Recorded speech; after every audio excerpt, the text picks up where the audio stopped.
Hello everyone, and thanks for watching Edupedia World videos. In this chapter, we'll start learning about the magnetic properties of matter.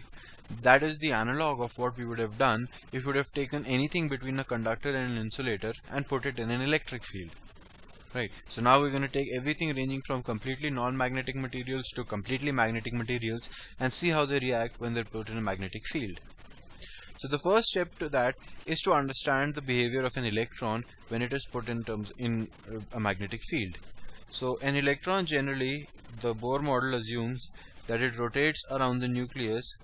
The mass of the electron is m, the charge is e, and it rotates around the nucleus. This is r, this is v, such that 1 by 4 pi epsilon naught q, this q by r squared is equal to mv squared by r. Right, this is the standard Bohr model. We'll study it in much detail when we reach modern physics, that is much later in the course, but this formula is quite easy to understand. Sorry, should be kqe. Q is the charge on this. Q is sometimes written as ze. Z is the atomic number of protons, and that multiplied by E is the charge here. Anyway, that is not important right now. Right now what is important is that the electron moves with a constant speed v in a circle of radius r. Right. So what is the angular momentum of the electron?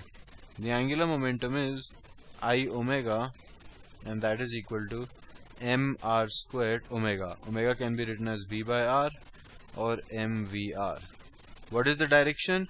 Since this is the, if you curl your fingers along the direction of the motion, then your thumb is going to point towards you, so the direction will be towards the viewer. Right. What is the magnetic moment of this loop? After all, an electron moving in a circle classifies as a current carrying loop. So this is equal to the current multiplied by the area vector, right, which is, so first I'll write the area vector, that is easy, that is pi r squared, right, and the direction of it would actually be inside the plane. It would be outside the plane except for the fact that it's an electron, which is a negatively charged particle. So if an electron is going in this direction, that means the current is actually flowing in this direction. Right. So this is important. So the direction of the magnetic moment would be away from the viewer, going inside the plane, and the current would be delta q by delta t, the charge flowing per unit time. The charge flowing per unit time period is E. So it can be written as this. If t is the time period of revolution, then after every time period through any area, an amount E of charge is flowing. T can be written obviously as 2 pi r by v, and from that I get EV by 2 pi r. So EV by 2 pi r. Pi cancels, r and r is cancel, and it comes out to be EVR by 2 coming out of the plane. Now the ratio of these two things is a very specific important quantity, mu by L, and if you look at this, VR will cancel and it will be equal to minus E by 2m. Right, minus because they're in the opposite direction. This is actually called the gyromagnetic ratio, and in advanced physics this is a very important quantity, and the interesting thing about it is every single particle in nature happens to follow this equation with some small changes. Some of them it's E by m instead of E by 2m, for again reasons which are not in your course. But this, the ratio of the magnetic moment to the angular momentum, is always E is a constant and m is a constant, right, mass and charge. So the ratio of these two things in advanced physics seems to be a very important quantity, and it is called the gyromagnetic ratio.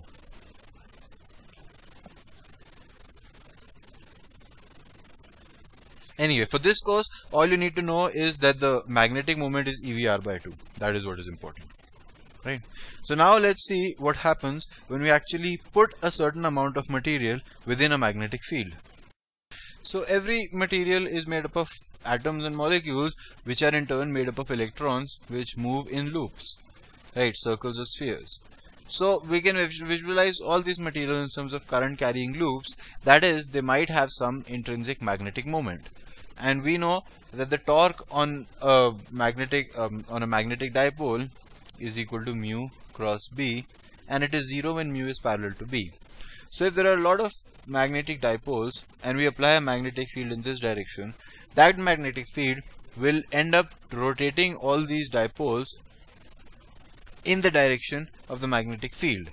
In some cases they'll align perfectly, in other cases they might not align perfectly, but in any case there will be some changes within these magnetic moments due to this magnetic field. And what will happen is, because most magnetic moments, even if all of them are not towards the right, they will be shifted somewhat towards the right, and that will create a net magnetic moment towards the right.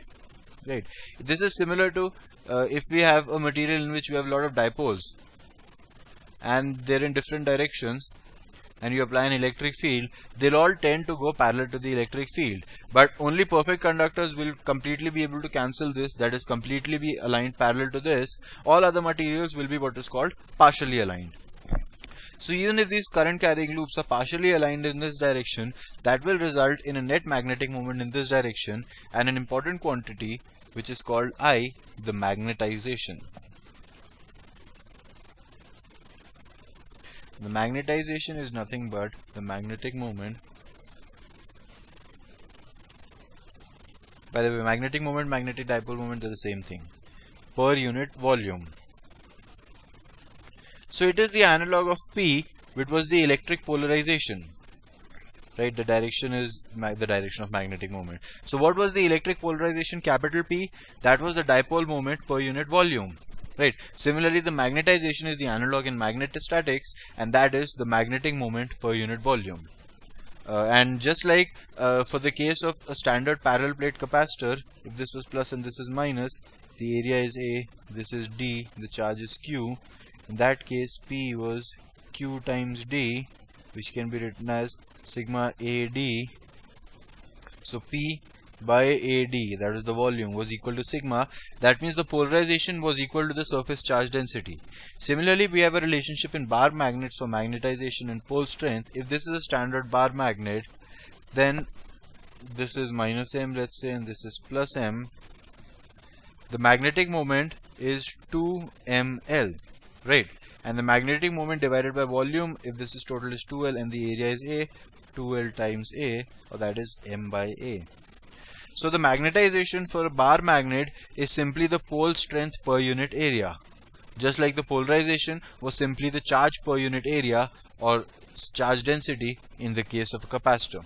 So again, we keep seeing these analogs and parallels between electricity and magnetism, which is quite nice because you only really need to remember one of them and the other one can come pretty naturally. Right. Now let's look at what happens when we put any material in a magnetic field. Now there are three different processes which might happen depending on the type of material, but there is a particular process, one of the three, which is called diamagnetism, and it is present in all materials. Now the other two processes we will study are paramagnetism and ferromagnetism, and some materials exhibit those, and the materials which exhibit paramagnetism and ferromagnetism, generally the magnitude of those phenomena is much greater than the diamagnetism, so they end up overshadowing the diamagnetism. Right. So students sometimes have this wrong notion that you have paramagnets, you have ferromagnets, and you have diamagnets. No, you have paramagnets and you have ferromagnets, and every material on this planet is diamagnetic to some extent, but anytime you talk about paramagnetism or ferromagnetism, that completely overwhelms and overshadows the phenomena of diamagnetism. So first we'll see the phenomena of diamagnetism, which exists in all materials. Now here I'm in a little bit of a bind because the phenomena of diamagnetism is due to a particular law called Lenz's law. Right, and Lenz's law we'll study in great detail a little bit later when we move on to electromagnetic induction. That will be when we will actually combine all of electrostatics, electrodynamics, magnetostatics and magnetodynamics, which as soon as you join that, it is called electrodynamics.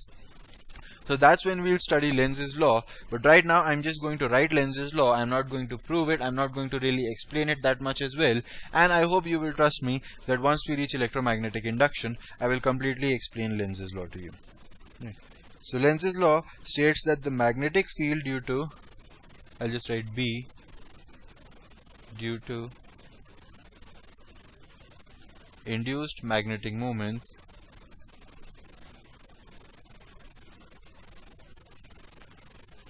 opposes the original field.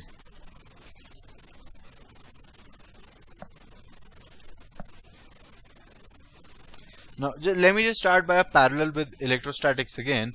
So when you have a certain material in which the molecules are not polar at all. What is a molecule or an atom which might not be polar at all? The helium atom is a good idea, right? You have one single nucleus and electrons moving around it, and when you apply an electric field in this direction, the nucleus which is positively charged and this which is called the electron cloud which is negatively charged, initially the nucleus would have been at the center of the electron cloud, but because of this electric field, the electron cloud might shift a little bit towards the left and the nucleus might shift a little bit towards the right. Of course, the movement of the electron cloud will be much greater than the movement of the nucleus. So we then end up with a magnetic dipole moment, with an electric dipole moment in this direction, right? Because the negative charge moves towards the left and the positive charge moves towards the right. So this is the direction of the dipole. So this is something we've seen earlier, that even in a completely non-polar atom or molecule, when we put an electric field, there is some induced dipole moment.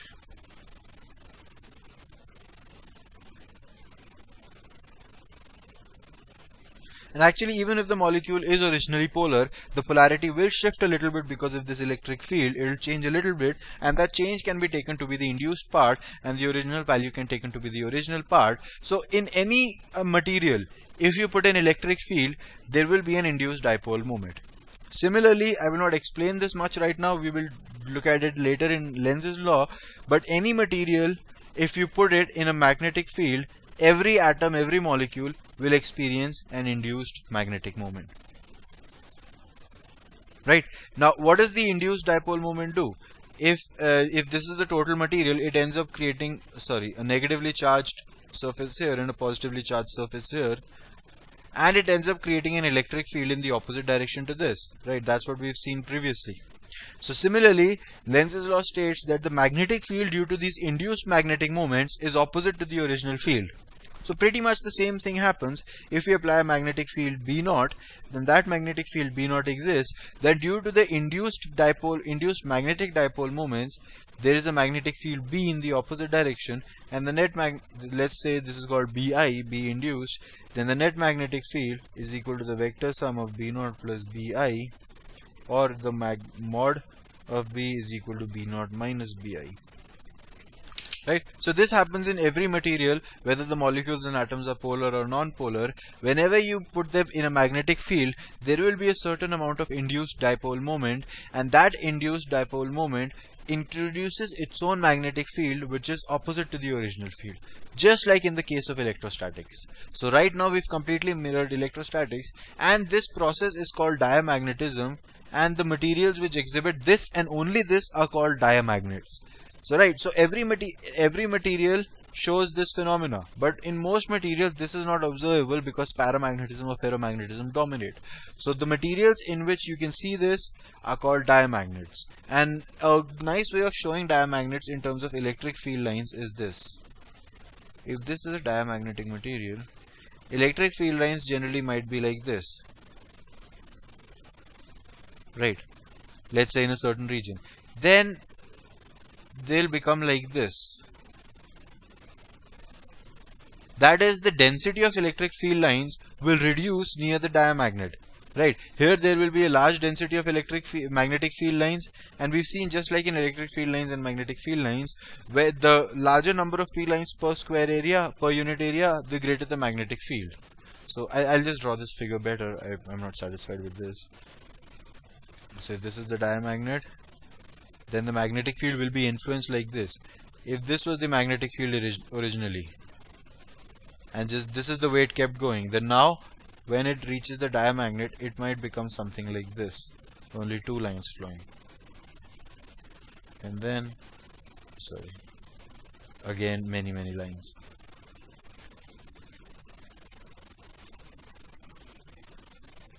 Yeah, right. So this is the way you can see it. There will be magnetic field lines all over, and when you introduce the diamagnet, some magnetic field lines will even start repelling like this, and there will be few number of magnetic field lines within this diamagnet. That is a manifestation of the fact that the net magnetic field is smaller than the original magnetic field. So what is the property of diamagnets? They tend to align anti-parallel to the magnetic field. Right, that is, if we introduce a magnetic field, the net magnetic field within that material will be smaller than the introduced magnetic field. Now let's look at the more interesting cases. The first one would be paramagnets.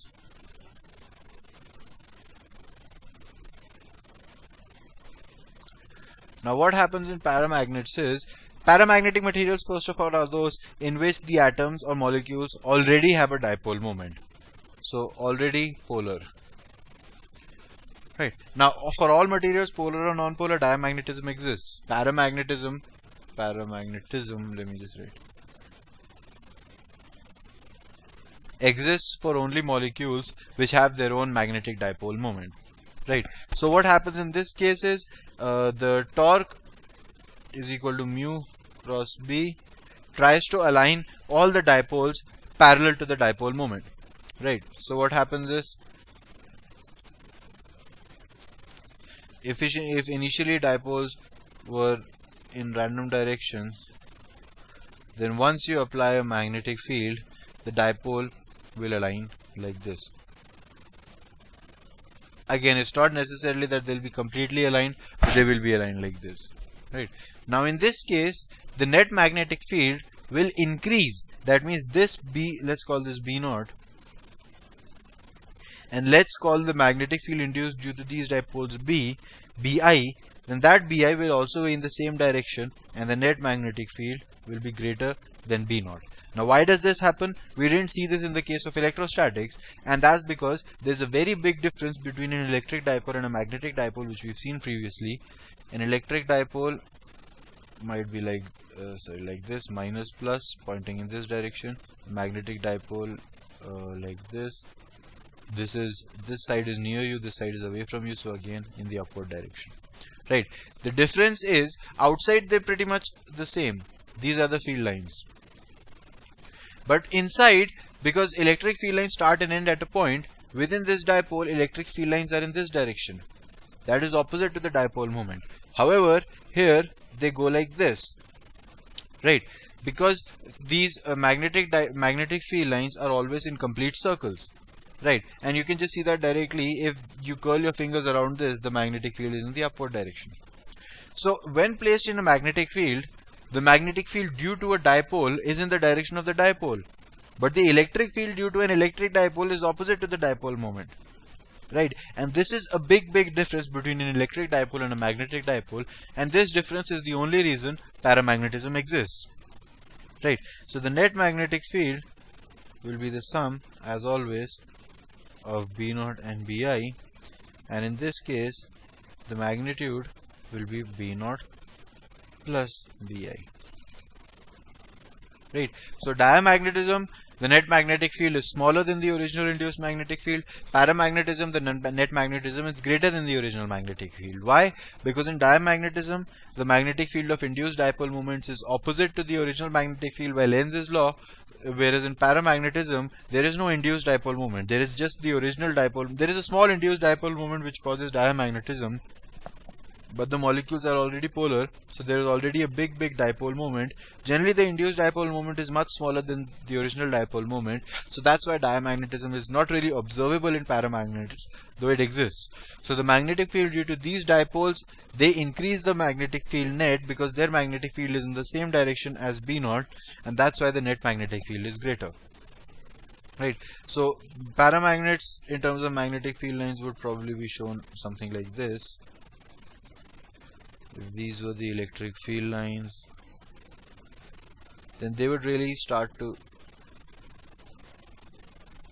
have a greater density within the magnets.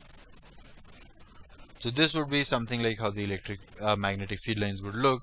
The density would be greater within the within the paramagnet. So it sort of has the tendency of absorbing magnetic field from the other side, even though really doesn't really do that, to increase the magnetic field within it. Now ferromagnets are essentially an extreme version of paramagnets. In them, the magnetic field is also greater than the induced magnetic field, but it's greater by factors of thousands or tens of thousands, because the original magnetic field of the material itself, not the magnetic field we put it in, but Bi, is actually very, very large. So the property of ferromagnets is that sometimes, because of something called exchange coupling,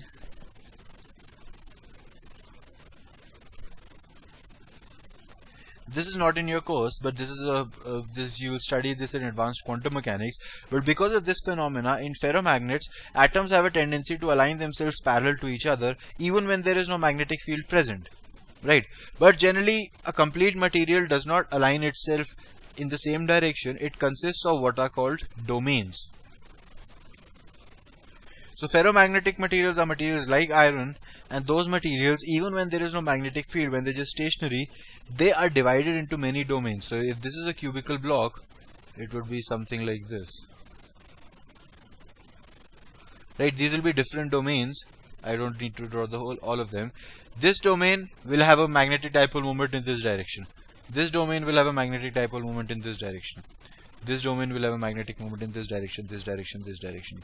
So even though the atoms align themselves parallel to each other, all domains are not parallel, but neighboring atoms end up aligning themselves parallel to each other. So these two atoms will be parallel to each other in this direction, but these two atoms will actually not be parallel.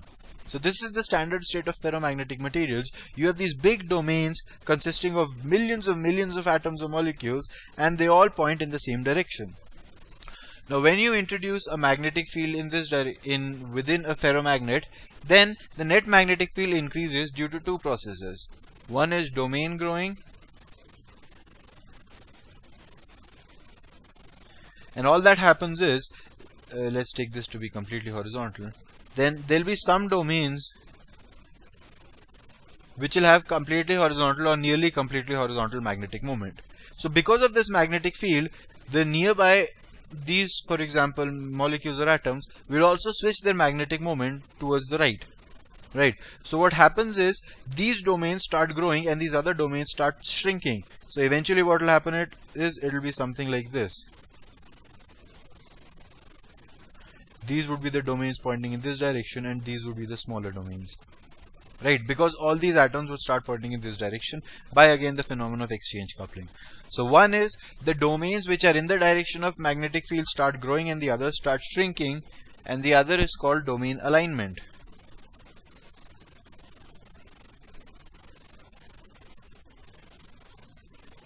And as the name suggests, it is about aligning the domains. So the domains which have a magnetic moment in this direction, sometimes the complete domain will flip and switch towards this direction.